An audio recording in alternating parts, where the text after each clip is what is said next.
हाय दोस्तों, जैसे कि हमने पिछले दिनों में पढ़ा था ट्रिग्नोमेट्री के कुछ इम्पोर्टेंट क्वेश्चन क्लास 10th के। आज हम पढ़ेंगे प्रतिस्थापन विधि प्रश्नावली 3.3। तो जो कि प्रतिस्थापन और विलोपन हरदम एक क्वेश्चन आना ही रहता है बोर्ड एग्जाम में। तो कक्षा 10वीं के हम दो विधि पढ़ेंगे 3.3 में, प्रतिस्थापन और विलोपन। तो पहला हम देख लेते हैं प्रतिस्थापन विधि के एक क्वेश्चन आता ही है एग्जाम में और विलोपन में। तो देख लेते हैं। पहला क्वेश्चन है हमारा प्रतिस्थापन विधि से हल करना है। एक क्वेश्चन कौन सा है कि ये क्वेश्चन नंबर है x प्लस वाई बराबर हमने कितना ले लिया 14, और दूसरा इसी का है x minus y equal to में 4। ध्यान देना, आप लोग प्रतिस्थापन बोले तो प्रतिस्थापन विधि से लगाना है और विलोपन बोले तो विलोपन विधि से, नहीं तो नंबर नहीं मिल पाएंगे। तो चलिए हम देखते हैं प्रतिस्थापन विधि लगाते कैसे हैं। तो इसे हम मान लेते हैं ये पहला इक्वेशन हो गया और इसे मान लेते हैं हम दूसरा इक्वेशन हो गया। तो इन दोनों इक्वेशन की सहायता से हम हल करेंगे। तो इसमें ध्यान देने वाली ये बात है कि इसमें देखिए, पहले यदि दो में से कोई एक समीकरण को हम ले लेते हैं, जैसे कि मैं ले लेता हूँ समीकरण नंबर 2, तो लिखेंगे हम समीकरण नंबर 2 को निम्न प्रकार से लिखने पर, समीकरण 2 को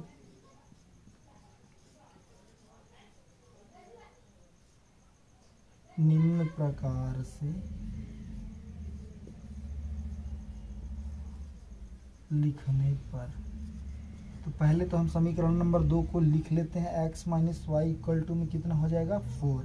फिर देखो ये y वाला टर्म है, y वाले टर्म को इधर ट्रांसफर कर लेंगे तो x इक्वल टू कितना हो जाएगा 4, और ये उधर ट्रांसफर होके जाएगा, पक्षांतरण होएगा तो ये माइनस में है, तो जब पक्षांतरण होके बराबर के उधर जाता है तो प्लस में हो जाता है, तो ये प्लस कितना हो जाएगा y। इसे हम समीकरण नंबर क्या दे देंगे 3। समीकरण 3 हमने लिख लिया। अब देखो यहाँ यही बताने वाला था कि क्या है, ध्यान देने वाली बात कि जिस समीकरण को हम निम्न प्रकार से लिखे हैं, कौन से समीकरण नंबर को लिखे हैं 2, तो ये जो समीकरण 3 का मान आया है इसे हमें 2 में प्रतिस्थापित नहीं करना होगा। किस में करना होगा, जिसको हम नहीं लिखे हैं। तो समीकरण नंबर ये कौन सा है 1, तो हम लिखेंगे समीकरण 3 से x के मान को समीकरण 1 में प्रतिस्थापित करने पर। ठीक है, तो लिखेंगे हम क्या, समीकरण 3 से x के मान को 1 में प्रतिस्थापित करने पर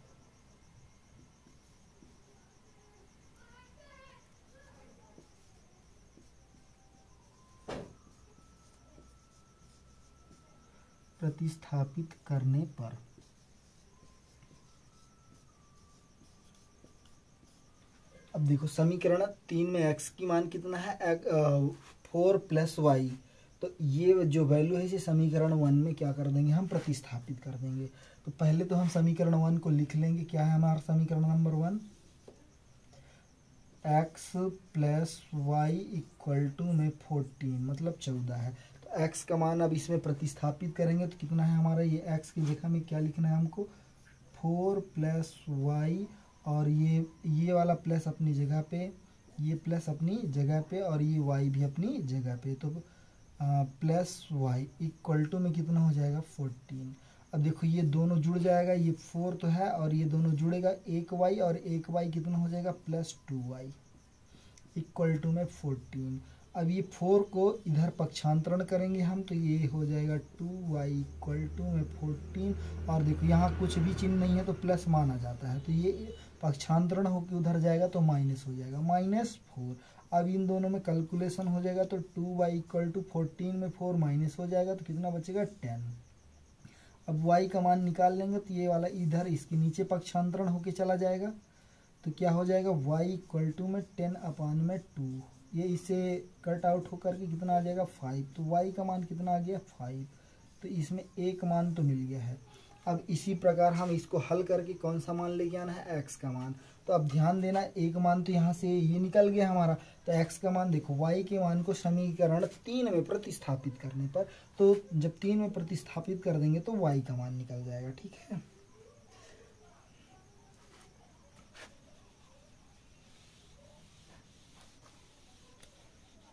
समीकरण नंबर 3 हमारा ये है। समीकरण अब लिख लेंगे हम y के मान को समीकरण 3 में प्रतिस्थापित करने पर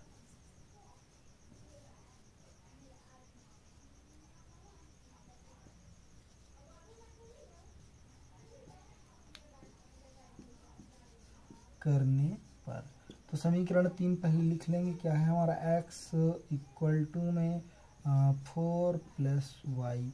तो x इक्वल टू 4 और प्लस y का मान हमने यहाँ से निकाल रखा है। y इक्वल टू कितना है 5, तो यहाँ लिख लेंगे हम 5।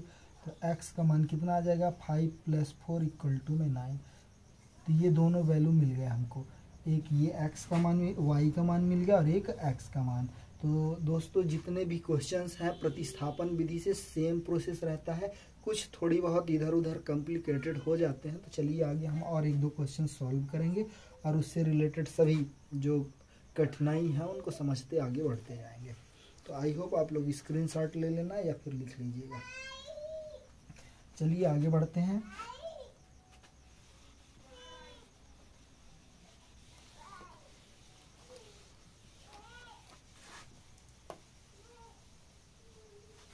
ये तो था कुछ आसान टाइप का क्वेश्चन। अब एक ले लेते हैं कुछ हार्ड टाइप का क्वेश्चन। एक है हमारा question number 2, 3x minus y equal to में 9,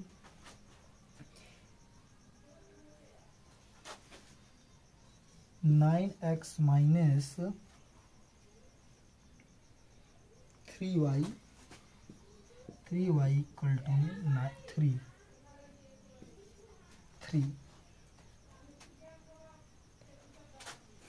अरे नहीं, ये वाले में 3 है और ये वाले में 9। तो चलिए इन दोनों क्वेश्चन को हम सॉल्व करते हैं।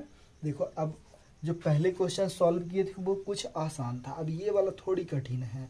तो इनमें से भी कठिनाइयों को देखना पड़ेगा कि ये समीकरण नंबर 1 और ये समीकरण नंबर 2, ऐसा हमें देखना पड़ेगा कि कौन से समीकरण को ले लें कि हल करने में ज़्यादा आसानी हो जाए। तो यहाँ पास देखिए ये वाला लेते हैं तो थोड़ी कठिन मतलब हो जाएगा, या ये वाला ले लेते हैं तो थोड़ी आसान हो जाएगा, क्योंकि इसमें y का मान आराम से निकाल पाएंगे। तो इसको हम लिख लेते हैं। जिस भी समीकरण को लेना होगा इस बात को हमें पहले देखना होगा कि इसमें कैलकुलेशन करने से थोड़ी कठिनाई आ जाएगी, तो उसे हमें स्किप कर देना होगा, और जो जिनमें कठिनाइयाँ कम हो वो वाले क्वेश्चन को इक्वेशन को ले लेते हैं। तो जैसे समीकरण 1 से हम ले लेते हैं। समीकरण 1 को निम्न प्रकार से लिखने पर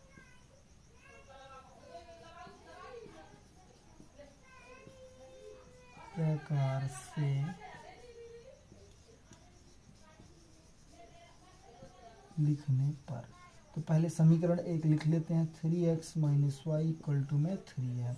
अब यहाँ से हम x का मान निकाल लें या y का मान निकाल लें। तो जैसे कि मेरे को आसान लग रहा है कि मैं x को उधर ट्रांसफ़र कर दूं तो y का मान निकाल जाएगा। देखो ये हो जाएगा माइनस वाई इक्वल टू में 3, और ये ट्रांसफ़र होकर उधर जाएगा। देखिए यहाँ कुछ भी चिन्ह नहीं है, मतलब प्लस माना जाता है। तो जब ये ट्रांसफ़र होकर बराबर के उधर जाएगा तो माइनस हो जाएगा, तो माइनस 3x हो जाएगा। अब देखो यहाँ पास माइनस आ गया, तो माइनस के दोनों पक्षों में क्या कर देंगे गुणा। तो जब माइनस का गुणा करेंगे तो यहाँ प्लस हो जाएगा, तो y और यहाँ क्या आ जाएगा -3 और ये +3x। ये इससे हम समीकरण नंबर क्या दे दिए 3। अब लिखेंगे समीकरण 3। देखो अभी हमने कौन सा समीकरण लेके ये इस प्रकार से लिखा है 1, तो अब 1 में मान नहीं रखना होगा, मान किस में रखेंगे हम 2 में। तो लिखेंगे समीकरण 3 से y के मान को समीकरण 2 में प्रतिस्थापित करने पर, समीकरण 2 में प्रतिस्थापित करने पर, 2 में प्रतिस्थापित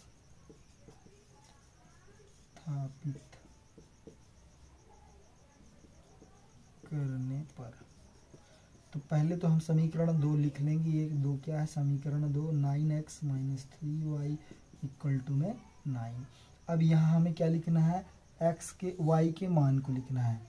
तो y जहाँ पास है वहाँ पास हम लिख लेंगे। देखो ये 9x अपनी जगह पे रहेगा, ये माइनस भी अपनी जगह पे, 3 भी अपनी जगह पे रहेगा, सिर्फ y की जगह पे इतना मान को लिख लेंगे हम। तो y का मान कितना है, -3 + 3x और इक्वल टू में 9। इसको सॉल्व कर लेंगे तो ये हो जाएगा 9x -3 वाला -3 से इसका गुणा होगा तो +3 × 9 हो जाएगा, फिर माइनस इसका गुणा हो जाएगा तो कितना हो जाएगा, प्लस माइनस, और 3 से 3 का गुणा होगा तो 9x हो जाएगा, और इधर कितना आ जाएगा 9। देखो ये और ये कट आउट हो जाएगा,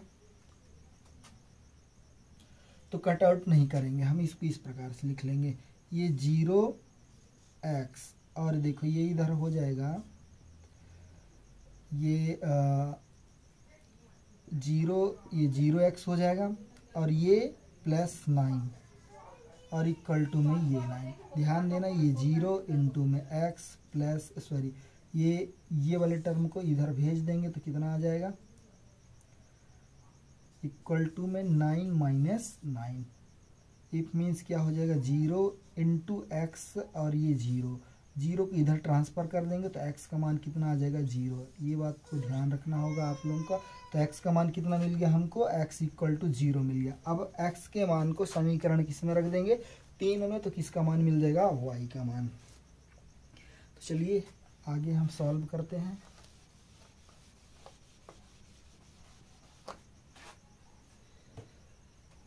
x के मान को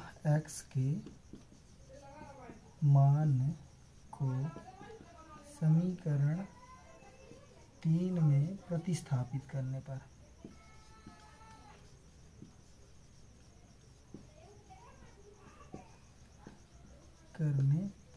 समीकरण पहले 3 लिख लेंगे। y इक्वल टू कितना है, y इक्वल टू -3 और +3x। x की जगह पे हमें क्या लिखना है, क्या प्रतिस्थापित करना है, 0।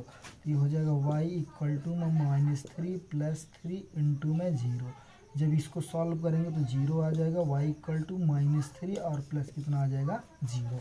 इन दोनों को सॉल्व करेंगे तो क्या रिजल्ट मिलेगा हमको, -3। y इक्वल टू मिल जाएगा -3। आई होप आप लोगों को समझ में आ रहा होगा कि कैसे सॉल्व करना है प्रतिस्थापन विधि। तो चलिए मिलते हैं अगले सेशन में हम विलोपन विधि के साथ।